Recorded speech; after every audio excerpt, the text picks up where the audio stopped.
Ho, ho, ho, ho. Ho, ho, ho, ho. Parang Santa Claus lang ang tig. Happy lang dapat tayo kasi Jesus loves us, no? Ho, ho, ho, ho, ho. Kaya parang happy lang talaga tayo. Okay. So, pumasok lang po sa isipan ko. Ano po ba yung mga parang trip-trip lang tayo ngayon, no? Kasi, alam niyo ba kanina, napakahangin. Tuwang-tuwa po ako, sabi ko, wow, talagang sa sobrang init tapos biglang hangin, parang nirefresh ka ng Panginoong Hesukristo. So that's how I feel. Kaninang malakas na malakas yung paghangin. Okay, so pag-usapan naman po natin yung mga, ito katuwaan nga lang, ano po ba yung mga pamahiin, no? Na may kinalaman sa Biyernes Santo. Some of you might be shocked. Medyo, anong tawag dito? Medyo involved kasi ang hygiene, no? Actually po, may nagpatunay po talaga sa akin, isang lola. At present, she's 85 years old. I talked to her, I think mga how many years ago na rin, at naalala ko yung sinabi niya. Ito, totoo raw po talaga to.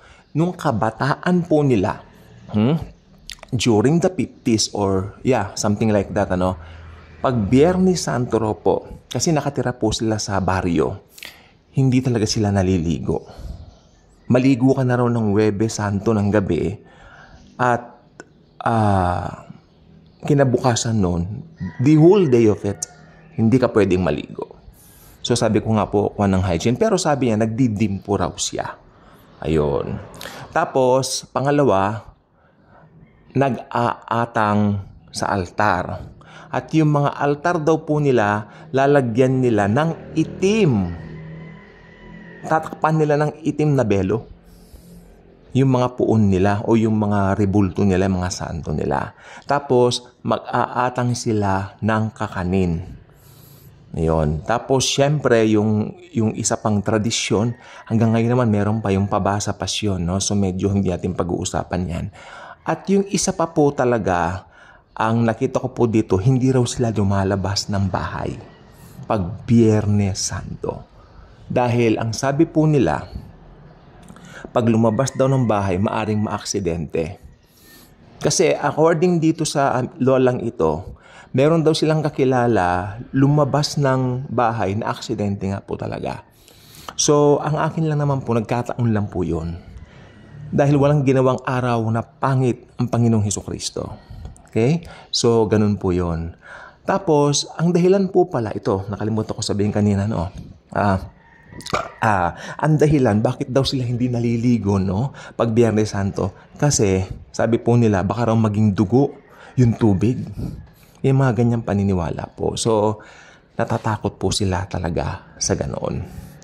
So, pag Holy Week, at hindi mo alam kung ano yung nakasulat sa Biblia, talagang malilin lang ka nga ng kaaway. Ano po? Tapos sabi po nila, umaattend daw po sila lahat ng prosesyon tuwing hapon. Sa bagay, exciting naman po yun. Wala naman pong masama kung nakikita roon. As long as hindi mo naman sinasamba yung mga rebulto. Ako, bilang isang Kristiyano, hindi po ako maselan sa ganyan. I am a pure grace believer. I am a believer, wala na ang Panginoong Jesus lamang, wala akong religion, wala akong denomination. May nag-comment po sa akin, saan na raw po ba ko yun? Kay Jesus. I belong to Jesus. Kahit saan pwede kaming magpulong, mag-congregate, congregation doon. Pero walang pangalan na parang exclusive na ganun pangalan. No, hindi ganun po. Wala akong religion, pero meron akong relasyon kay Lord Jesus. Yan po ang maganda rito. At bilang isang Kristiyano, naiisip mo yung mga tipong baka maging dugo yung tubig, mga kung ano-ano, isang kaligawan doon sa mga taong alam natin na hanggang ngayon naniniwala pa sa ganyan. Pero I don't think na ganun na po kalalim. Siguro nabawasan na po, pero meron pa rin po mga ilang tradisyon ng mga pamahiin. Especially, wag kakain ng karne, bawal ang ganito, bawal ang ganyan. So, mga kababayan ko, malaya na po tayo dyan. Dahil ang Panginoong Jesus nga po mismo, siya po ang nagpalaya sa atin. Kaya Sabi ng Bible sa Galatia 5:1, malaya na kayo. Kaya wag na kayong magpaalipin pang muli. Kaya kung hindi ka pa subscriber sa ating channel, I invite you to do so.